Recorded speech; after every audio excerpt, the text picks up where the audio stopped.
on se retrouve encore au cœur de ce mois d'août pour ces trophées d'été avec Élise Blaise. Bonsoir. Bonjour Élise, Martial. on est toujours présent pour vous présenter l'invité du jour, celui que vous allez porter par vos votes sur le podium de TV Liberté, podium qui vous permettra de venir à Bistro Liberté. Alors sur le podium, vous devez cliquer sur le pouce bleu de YouTube et notre invité du jour, notre nommé est... L'écrivain, le journaliste, le visionnaire, Pierre Jovanovic. C'est parti. Cette crise sanitaire vous permet de dire aujourd'hui que tout ça prend un tour et un tournant particulièrement catastrophique. D'ailleurs, votre analyse, elle est simple. 20 trilliards de fausses monnaies associées au taux négatif vont déclencher ce que vous appelez la grande catastrophe. Moi, j'accuse le gouvernement d'avoir tout fait justement pour que le virus se répande, comme vous le savez, et j'en apporte différentes preuves. Mais de la partie Bill Gates nous montre quelque chose d'absolument extraordinaire, et surtout, on a ces deux informations qui sont absolument remarquables. Alors, vous avez celle-ci, par exemple. Alors, je ne sais pas si on va le voir à la caméra, mais on verra la capture écran. Alors, voyez-vous, ça, c'était le 30 mars. Et c'est donc l'ancien Premier ministre anglais, Gordon Brown, qui a demandé à tous les présidents de pays ou premiers ministres de pays de rendre leur pouvoir, de donner leur pouvoir momentanément, c'est ça qui est intéressant, à un gouvernement mondial.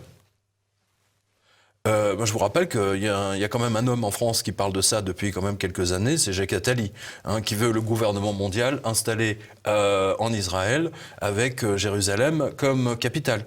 Et Jacques Attali, comme vous pouvez le voir ici, alors ça c'était le 7 mai 2009, voilà, on va le voir. Donc il nous parlait déjà d'une pandémie majeure je cite, une pandémie majeure ferait surgir la prise de conscience de la nécessité d'un altruisme au moins intéressé.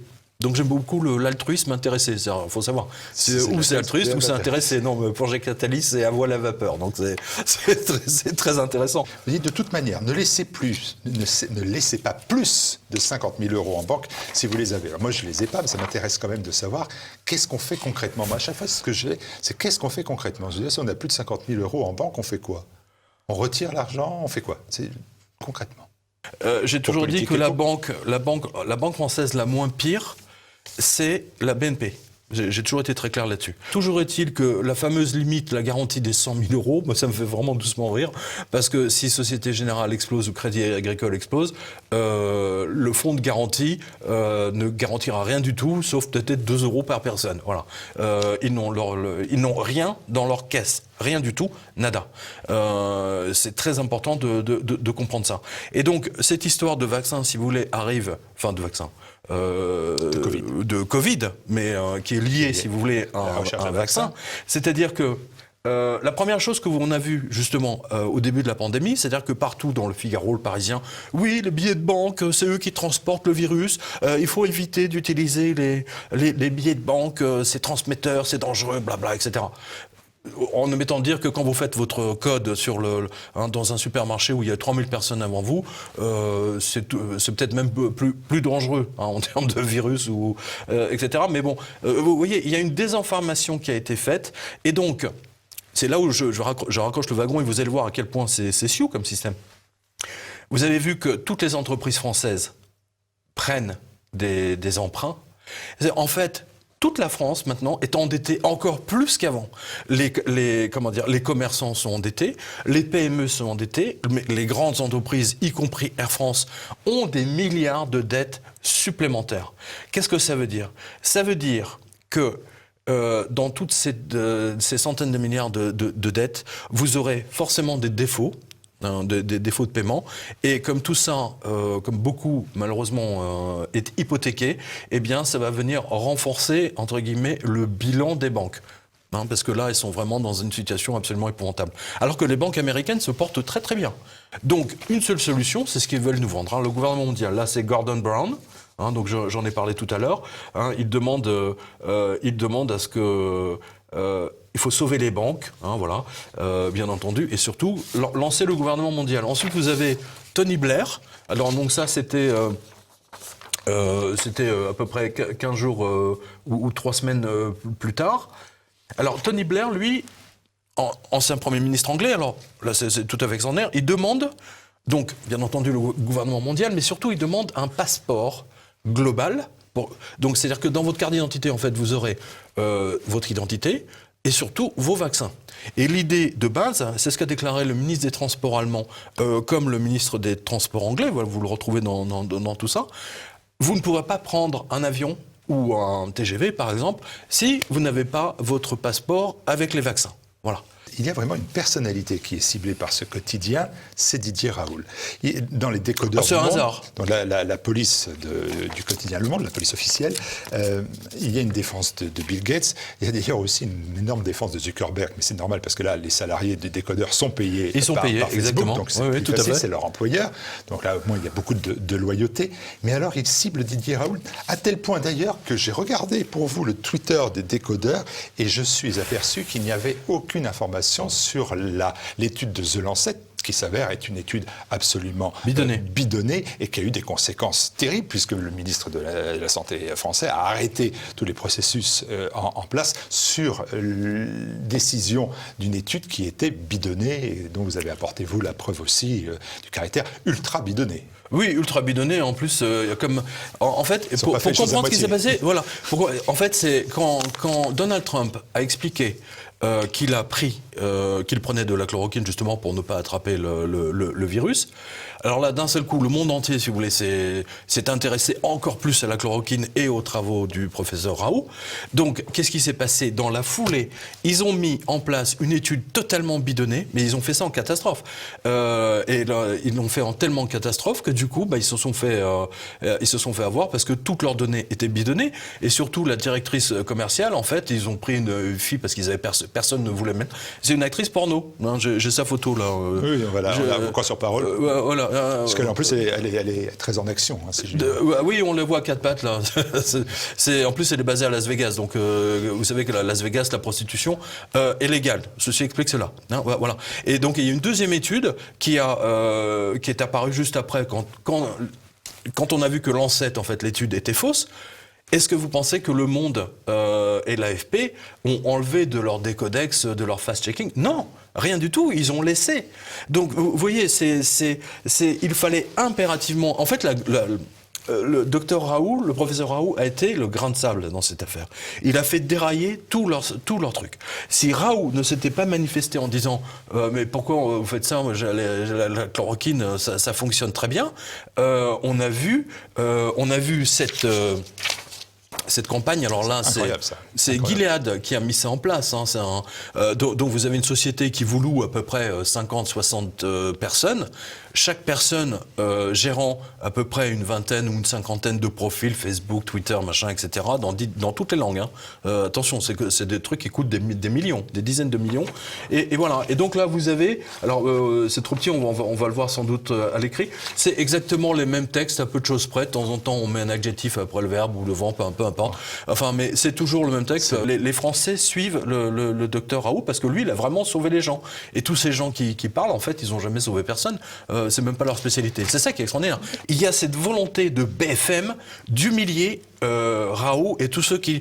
Vous n'avez il y a que le professeur Perron, en fait, qui l'a défendu. Et vous avez vu ce qu'a fait l'ordre des médecins. Ils attaquent aussi bien le professeur Perron. C'est quand même incroyable. Et Jean-Jacques Bourdin, qui a voulu jouer au Cador. Mais enfin, moi, j'étais choqué quand il a eu cette phrase sur Raoult, vous avez tué combien de personnes ou... Mais attendez, mais c'est grave, c'est monstrueux même. Au cœur de la crise sanitaire, vous avez ciblé une personne en particulier, Bill Gates, que l'on appelle le milliardaire philanthrope. Celui-ci dispose avec son épouse Melinda depuis 20 ans d'une fondation axée donc sur la recherche médicale d'un côté et l'accès au vaccin. Mais qu'est-ce qui vous amène aujourd'hui à vous en prendre au fondateur de Microsoft? Qu'est-ce que vous lui reprochez? Il n'y a pas de philanthropie véritable chez Bill Gates. Vous savez, avec sa philanthropie, il a acheté à peu près 800 millions d'actions de Monsanto. Donc, si vous voulez, dans le genre genre philanthropie, pardonnez-moi, mais il y a peut-être mieux que des actions, des actions de Monsanto. Trump a estimé que l'OMS a carrément foiré sa réaction sur cette pandémie. Ils n'ont absolument pas réagi tout de suite comme il le fallait. Et qui a pris tout de suite le relais financière de l'OMS, c'est la fondation Bill Gates. Qui est déjà deuxième contributeur direct du budget de l'OMS derrière les États-Unis, mais devant l'Allemagne, la Grande-Bretagne. Mais justement, alors puisque vous parlez du journal Le Monde, qui vous savez, qui est tellement fort pour désigner quels sont les sites qui donnent des fausses news, et je vous rappelle quand même que Bill Gates a fait un chèque de 2 millions d'euros, on arrondit, c'est 1,9 je crois, 2 millions d'euros donc l'année dernière, au journal Le Monde. Je vous rappelle que Bill Gates a donné 2 ou 3 millions de plus à Stern. Il a fait ça dans toute l'Europe, il a acheté les médias. Je veux dire, c'est comme ça qu'il faut le voir. Il n'y a pas d'autre solution. Pourquoi d'un seul coup, Bill Gates commence à distribuer de l'argent dès qu'il s'agit de vaccins, et cela à peu près à 2 mois avant que toute cette pandémie se déclenche, sachant que Bill Gates, précisons-le, et là vous retrouvez même la vidéo sur le site le Quotidien, il y a une répétition générale de pandémie. Écoutez bien, 18 octobre 2019. Vous avez Bill Gates, vous avez le Gavi, vous avez la fondation Bill Gates, vous avez tous les médecins de Bill Gates, et surtout, vous avez la numéro 3 qui était patronne de la CIA à l'époque sous Barack Obama, et l'université d'Oxford, les laboratoires pharmaceutiques, bien sûr. Et que font ces gens, donc, le 18 octobre donc, il y a une simulation de pandémie, grandeur nature. Et qu'est-ce qu'ils font ? Ils installent une fausse télé, genre c'est pas CNN mais c'est CMB, vous voyez, une fausse télé, et dans laquelle en fait ils disent très, très précisément qu'il faut prendre le contrôle de toutes les télévisions et surtout faire peur aux gens. Vous avez la vidéo qui est disponible sur quotidien.com. Au même moment s'ouvrent les Jeux militaires de Wuhan, et c'est à partir de ce moment-là que le virus se répand. Sauf que là, j'ai quand même l'ancien patron de James Bond, c'est-à-dire le vrai, le MI6, monsieur Richard Derlove, donc qui a piloté les destinées du célèbre MI6, donc il dit le Covid-19 a été fabriqué en labo par des spécialistes, et il a déclaré ça dans le Télégraphe le 3 juin dernier. Il a déclaré « Scientific report suggest key elements ». Alors, je peux vous dire que pour sortir ça, même, en tant que même l'ancien patron du MI6, c'est pas rien. Je peux vous dire qu'il a beaucoup de biscuits. Le professeur Montagnier, qui a examiné lui aussi le virus, a déclaré très clairement, c'était sur Sud Radio il y a quelques jours, là, il a déclaré que ce virus est de fabrication, alors il n'a pas osé aller le plus loin, et il dit que c'est de fabrication humaine. Je résume ses propos. Un virus naturel a 8 extensions, et en labo, on ne sait pas faire de virus avec plus de 4 extensions. Voilà, je résume la chose. Vous revenez pour porter de nouveaux actes d'accusation contre le milliardaire, informaticien, entrepreneur et philanthrope. Entre Bill et vous... Et chef d'État. Et chef d'État, entre Bill et vous, décidément, c'est le grand divorce. En tant que journaliste spécialisé dans le domaine informatique, et comme je suis Bill Gates depuis des années, depuis 1984, 85, donc ça ne nous rajeunit pas. Je peux vous assurer qu'aujourd'hui, il y a des informations qui sortent de plus en plus, parce que d'un seul, la presse américaine a décidé de retourner sa veste en ce qui concerne Bill Gates et de le massacrer. Et c'est ce qu'on a vu d'un seul, lorsqu'on a appris il y a à peu près 10 jours que Bill Gates divorçait soudain, alors qu'il n'y avait encore pas si longtemps, le couple... c'était encore au mois de janvier, le couple donnait des interviews ensemble en disant que tout le monde doit obéir à tout pour que tout se passe bien. On va dire ça comme ça. Et d'un seul, on apprend, si vous voulez, qu'en fait, cette image, vous savez, c'est un peu comme le mariage Lady Di, le prince Charles, vous voyez, c'est la façade, et puis derrière, en fait, c'est carrément une histoire horrible. Melinda Gates a pété un plomb, littéralement, en apprenant qu'il a continué à voir Jeffrey Epstein bien après leur première rencontre. C'est-à-dire qu'un jour, en fait, Bill Gates a présenté son épouse Melinda à Jeffrey Epstein à New York chez Epstein, et Melinda Gates, qui est une femme qui a la tête sur les épaules et qui est censée, a immédiatement détecté que ce personnage était on ne peut plus bizarre. Et lorsqu'elle a découvert effectivement qu'il continuait à voir Epstein et même à passer des nuits là-bas dans sa résidence, elle a immédiatement compris ce qu'il en était, et donc elle a actionné le divorce en fait en octobre 2019. Octobre 2019, c'est là où elle a consulté ses avocats. Donc vous voyez, on est en juin 2021. Donc ça a mis du temps à sortir. La commedia dell'arte a duré devant les caméras et la presse pour tout ce qui concerne la fondation Bill et Melinda Gates et le bien-être de l'humanité. Mais clairement, quelque chose ne va pas. D'ailleurs, je peux même vous donner les informations supplémentaires. Juste avant d'annoncer, en fait, ils avaient vendu donc toutes leurs actions de Apple et Twitter, donc à peu près 140 millions de dollars. Du jour au lendemain. C'est-à-dire, avant d'annoncer leur divorce, ils avaient déjà préparé le terrain, séparé une partie de leur fortune, etc. Ce qui a d'ailleurs fait baisser les actions de Twitter et un petit peu de celui d'Apple. Donc, il est allé à Strasbourg en 2013 en compagnie de Jeffrey Epstein. C'est quand même incroyable. Si un jour on m'avait dit qu'on aurait des traces de Jeffrey Epstein à l'Union européenne, là franchement je me suis dit, là c'est la cerise sur le gâteau. Eh bien figurez-vous qu'ils y sont allés pour deux raisons. Et ça c'est très très intéressant. D'une part, parce que Bill Gates et Epstein voulaient avoir toutes les informations sur l'organisation et la gestion de la santé dans l'Union européenne.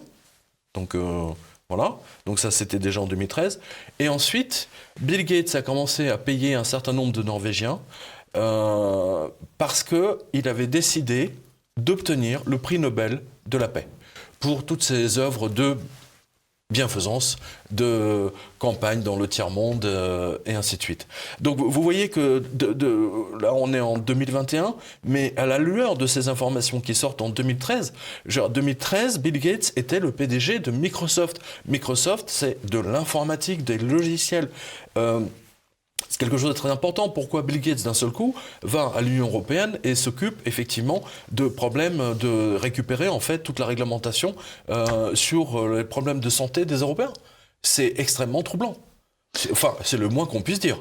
Pour que ce soit bien clair, ce qui est reproché à Bill Gates, c'est d'avoir fréquenté Epstein après 2011, c'est-à-dire après que Epstein ait été condamné et accompli en Floride une peine de prison comme prédateur sexuel. Voilà, prédateur sexuel. Et encore, c'est quelque chose qu'il avait obtenu grâce à ses avocats, et parce que le FBI, on en a fait une émission ensemble ici sur TVL, parce que le FBI et la CIA ont actionné, en fait, ont tordu le bras du ministre de la Justice en Floride, précisons-le, parce que sinon, il en avait pour 120 ans à peu près. Voilà, parce que c'était du proxénétisme, la raison pour laquelle il était poursuivi. Et donc, malgré cela, Bill Gates a continué effectivement à faire des affaires avec Jeffrey Epstein. C'est absolument stupéfiant. Et non seulement ça, c'est que monsieur Léon Black, donc toujours PDG de Apple Management, pardon, pas Apple. Apollo Management, donc a fait des chèques quasiment pour un montant de 180 ou 200 millions de dollars à la sortie de prison d'Epstein. C'est-à-dire qu'en fait, il a donné de l'argent à Epstein pour le récompenser de sa sortie. Pour le conseiller. Non. Ouais, le prétexte, lui, il a en fait mais il me conseille financièrement, alors que le type, il est PDG d'un hedge fund, il a les 100 meilleurs spécialistes mondiaux autour de lui. Je veux dire, il n'a pas besoin d'Epstein. Le journal Le Monde a oublié, par exemple, de faire un rectificatif lorsque le journal Lancet avait publié cette fausse étude bidon avec une actrice porno. Ils se sont bien gardés de dire que c'était une fausse info. Pardonnez-moi, Le Monde est devenu un torchon. C'est devenu un torchon au service de Bill Gates et de tous les laboratoires pharmaceutiques, pardonnez-moi. C'est ce que vous observez. C'est la même chose pour tous ces journaux et surtout toutes les chaînes de télévision qui ont été financées. On avait fait la liste, je ne sais pas si c'était avec Olivier Pichon et Bergeron, mais je pourrais vous la redonner. C'est même pas moi qui l'ai faite, c'est Columbia Review of Journalism. C'est l'école la plus prestigieuse aux États-Unis. Pourquoi les Américains font leur travail? Pourquoi la presse américaine maintenant fait son travail? Peut-être tardivement, mais elle le fait. Vous êtes surpris, mais c'est agréablement surpris. C'est Epstein. C'est Epstein. Là, à partir du moment, je l'ai vu, vous savez que c'est mon travail. C'est pour ça que je demande. C'est très clair. À partir du moment où l'annonce du divorce a été faite, tout le monde a fait la relation de cause à effet. C'était dans l'air, mais ils n'osaient pas venir à la une avec, comme nous, on l'a fait il y a un an. Ouais, vous voyez, là pour le coup, on a fait mieux que Wall Street et New York Times et compagnie. Et maintenant, ils le font. C'est-à-dire qu'en fait, ils sont en train de publier les choses que nous, on a dites à nos spectateurs il y a un an, grosso modo. C'est ça qui est intéressant. Et connaissant les anglo-saxons, ils sont capables, si vous voulez, autant ils ont porté au nu Bill Gates, autant là, ils vont le mettre en pièces, littéralement. Et le fait, et cette information qui est sortie, comme quoi il est allé corrompre des responsables norvégiens parce qu'il veut obtenir le prix Nobel de la paix, mais attendez, mais c'est complètement dingue. Ce mec est devenu fou. Il est devenu fou. Bill Gates a pensé que Epstein était son ticket d'entrée pour obtenir le Nobel. Pourquoi ? Parce que Epstein a filmé beaucoup de monde en Europe, et surtout beaucoup de têtes couronnées. Rappelez-vous son fameux Black Book. Je veux dire, vous aviez énormément de têtes couronnées là-dedans, de nobles, etc. Aussi bien belges, anglais, et ainsi de suite. Et ce qui est intéressant, si vous voulez, c'est que il y a une relation de cause à effet. N'oubliez pas, le prince Andrew était accro à Epstein. Pourquoi ? Parce qu'il le fournissait en filles.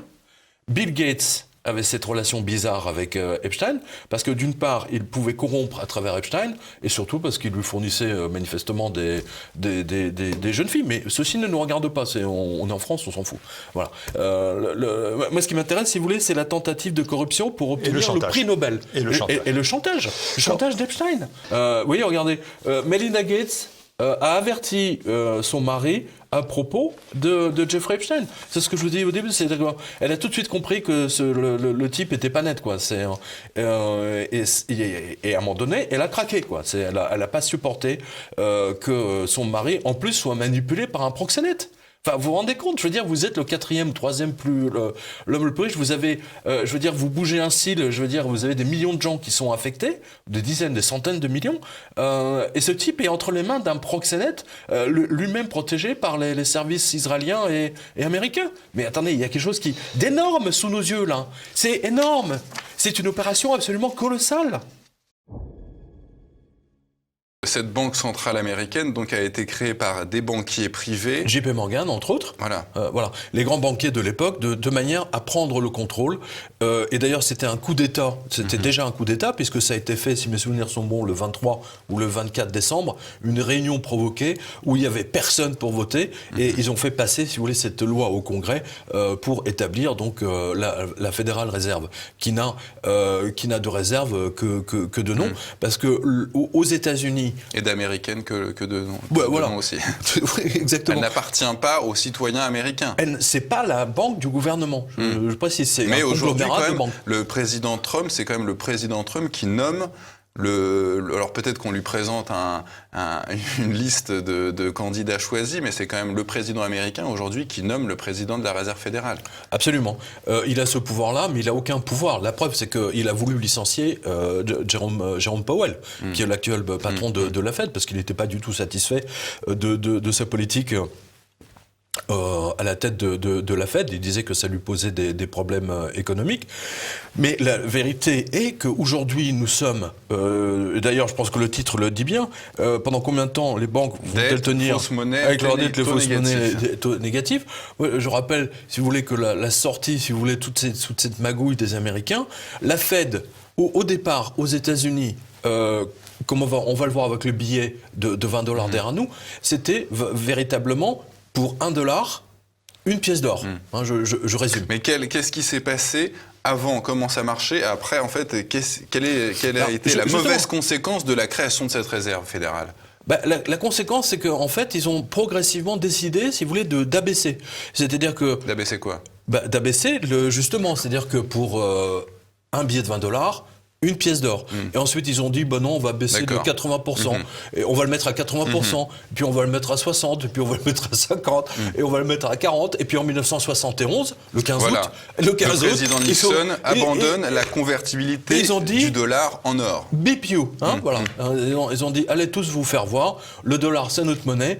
Et c'est votre problème. Voilà. Et à ce moment-là, ils sont passés en mode planche à billets. En fausse monnaie, on va dire ça comme ça.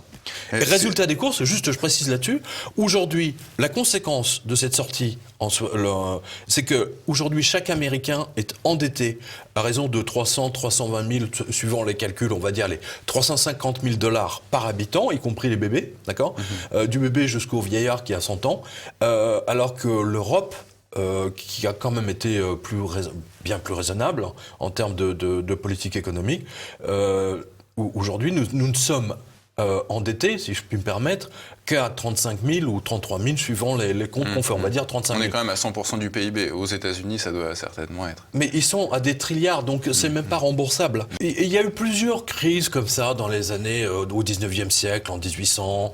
Il y en a eu 3 ou 4 comme ça. Et donc les banquiers ont dit, les JP Morgan et compagnie, ils ont dit, on va faire un cartel, on va dire une sorte de banque centrale, de manière à ce qu'il n'y ait plus de crise.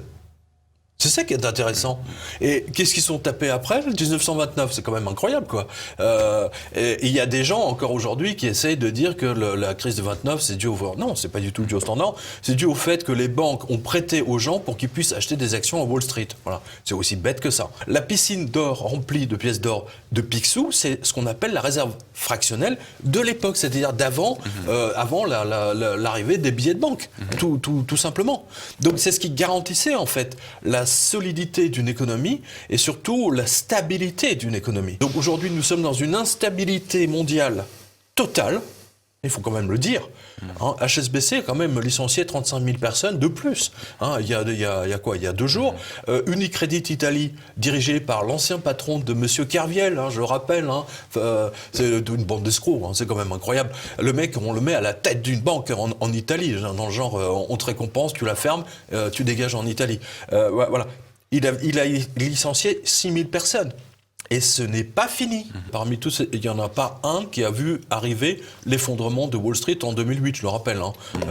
Celui qui a battu tous les records, c'est Alain Minck, qui nous a expliqué que en 2008, que ça allait durer, que la crise nette n'affectera pas la France et que ça allait durer 3 mois. Il faut le rappeler. Aucun des économistes, strictement aucun, de Strauss-Kahn à Sapir. D'ailleurs, même le terme économiste. Écoutez, ça c'est Irving Fisher. Alors, c'est entrée, il dit, il parle d'un auteur, donc Rothbard. Il compare le banquier de réserve fractionnaire, donc le banquier actuel, HSBC, Banque Postale, surtout Banque Postale d'ailleurs, un escroc qui prend l'argent de la caisse de la société pour l'investir dans ses propres entreprises. Voilà. Et c'est vraiment, c'est la réalité. Alors je vous lis un autre truc, là c'est toujours Fischer. Un retour au système actuel où le même argent est prêté 8 ou 10 fois, donc le système bancaire actuel, au système conservateur de dépôt en coffre-fort des anciens orfèvres, avant que ceux-ci ne commencent à prêter abusivement ce qui a été confié à leur protection.